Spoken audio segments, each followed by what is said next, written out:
Tesla's vegan leather bubbles when you use the wrong hair gel, which sounds ridiculous until you understand the science behind it. We put the exact textile Rivian is using in the R2 under a microscope and discovered a weave difference that changes everything about long-term durability. Here's what happens when you put a Model Y seat and a Rivian R2 seat under 1,000 times magnification, and what those fibers reveal about which interior survives 5 years of daily use. Back in 2015, PETA crashed a Tesla stakeholder meeting with one simple question. Would Tesla become the first automaker to ditch leather entirely? That question struck a nerve. Tesla eliminated cowhide from every seat by 2017, and by 2019, Elon Musk confirmed all Tesla interiors would be completely animal-free. No leather, no wool, nothing from animals. Rivian launched with the same philosophy from day one, earning PETA's Revolutionary Vegan Vehicle Award. BMW started experimenting with dessert techs made from cactus leaves. Volvo announced plans for fully leather-free electric cars by 2030. The entire industry was moving in lockstep. But here's what nobody was discussing. What actually replaces leather, and does it hold up? The answer is polyurethane. Tesla's vegan leather is primarily polyurethane, applied over a fabric backing, treated for stain resistance and UV protection. It is 30% lighter than animal hide, which matters in an electric vehicle where every gram affects range. But polyurethane has a fundamental, molecular-level problem that becomes impossible to ignore once you understand it. It's called hydrolysis degradation. Water molecules attack the polymer chains in polyurethane over time, even just humidity in the air. When polyurethane absorbs water vapor, the spacing between chain segments increases, the glass transition temperature drops, and the material softens and deforms. That is the reversible part. The irreversible part happens when those polymer chains actually crack. The macromolecules fracture due to hydrolysis, and once that process begins, the coating starts peeling from the base fabric. It bubbles and flakes, and once it starts, you cannot fix it. Repair kits are cosmetic band-aids. The structural bond between coating and fabric is gone. Tesla owners started reporting exactly this in 2021. Forum posts on Tesla Motors Club exploded with photos of bubbling seats, peeling headrests, deteriorating bolsters. One owner, known online as Gidster99, became the public face of the controversy.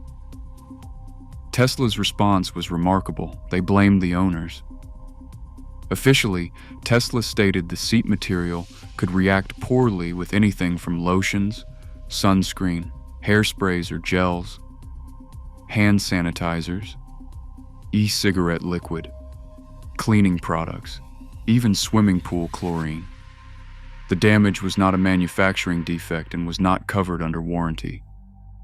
A Tesla service rep offered a more technical explanation. The polyurethane resin swells when exposed to certain chemicals found in cosmetics and natural head oils within a specific pH spectrum. With extended contact at high temperature, the chemical diffuses into the coating, overwhelms the adhesive, and the coating delaminates. One owner named Envchem pushed back. A Tesla rep told him his headrest damage came from hair products. His response was simple. He has no hair. They then claimed it was skin oils. Eventually, Tesla replaced it as a one-time goodwill gesture. The quoted repair cost for owners who were not so lucky was $1,400 per seat.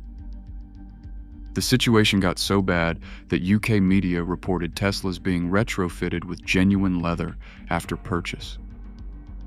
Owners were paying to rip out the vegan leather and go back to cowhide. Here's what we actually see under magnification. At 1,000 times magnification, polyurethane vegan leather micro-abrasions become visible long before they are apparent to the naked eye. The surface coating, typically between 1.4 to 1.8 millimeters thick in automotive applications, shows microscopic fracture patterns at stress points. The highest stress point on any car seat is the side bolster, that raised section on either side of the seat cushion and backrest. Every time you get in and out, your hip drags across it. Denim rivets, zippers, and belt buckles all create friction against a surface that was never designed to handle lateral abrasion like animal collagen fibers can. I do these microscopic breakdowns to figure out which electric vehicles are actually built to last. Subscribe to follow the data with me. This is where Rivian R2's material choice gets interesting. Rivian describes the R2 interior as a mix of soft-touch vinyl leather and canvas-like textiles, with upcycled birch wood accents. The base black crater interior emphasizes dark tones and natural fiber accents. Under magnification, the weave structure of Rivian's textile components shows a tighter, more interlocked fiber pattern than what we see in Tesla's pure polyurethane coating. This matters because microfiber leather uses ultra-fine synthetic fibers embedded in polyurethane. Mimicking the collagen fiber structure of animal hide, it offers superior tear and flex strength. For high-stress applications, microfiber leather with at least 0.9 millimeters thickness and 80 newtons per centimeter tensile strength ensures the best durability performance. Then there's the issue nobody wants to discuss: microbial off-gassing. That new car smell everyone loves is volatile organic compounds released by adhesives, plastics, vinyl, treated fabrics, and yes, polyurethane seat surfaces. Temperature plays a critical role. On hot summer days, car interiors can reach 192 degrees Fahrenheit. At those temperatures, material surface heating accelerates the off-gassing process dramatically. Research shows that material surface temperature, not air temperature, drives in-cabin volatile organic compound emission characteristics. Interestingly, studies comparing leather and polyurethane steering wheels found that airborne ketones, furans, and styrene concentrations were actually higher with leather than with polyurethane. So on the volatile organic compound front, synthetic materials may have a genuine advantage. The science is moving fast. Researchers are developing bio-based waterborne polyurethanes with cross-linked molecular structures that show tensile strength of 41.5 megapascals and excellent hydrolysis resistance with negligible degradation after 35 days in aqueous solution. That's a massive improvement over current polyurethane formulations. Whether these advanced materials make it into production vehicles like the R2 by its late 2027 standard model release remains to be seen. So where does this leave buyers deciding between a Model Y and Rivian R2? The Model Y uses a well-documented polyurethane formulation supplied by Ultra Fabrics, a Tokyo-based manufacturer.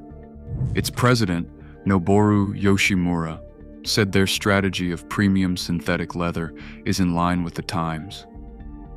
The R2 arrives with launch edition deliveries starting in June 2026, and it is priced at $57,990. It uses a different material approach, blending textile and synthetic leather elements to distribute wear more effectively across high contact zones. The honest answer is that animal-free textiles in automotive applications are still maturing.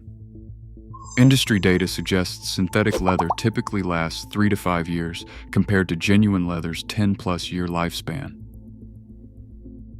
But proper care extends that significantly. Avoid steam cleaners above 100 degrees Celsius. Use only pH-neutral cleaners. Wipe spills immediately. Park in shade or use window covers, and never, ever use disinfectant wipes.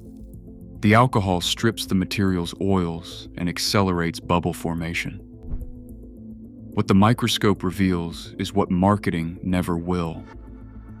At the molecular level, every polyurethane vegan leather seat is in a slow race against moisture, heat, chemistry, and friction. The question is not whether degradation will happen. It is whether material science has advanced enough to push that timeline past the point where you would own the car anyway. For the Model Y, 5 years of real-world data suggests the answer is sometimes no. For the Rivian R2, the answer will not be clear until thousands of owners have lived with it through summers and winters and sunscreen and denim. The fibers don't lie. They just take a while to tell the truth. Now here is where it gets interesting. Wall Street has already done its own version of this analysis, and it thinks the R2's material and pricing strategy is going to directly eat into Tesla's Model Y sales. Whether they are right or wrong, the reasoning is worth understanding before you decide. That video is next. Subscribe so it is waiting for you.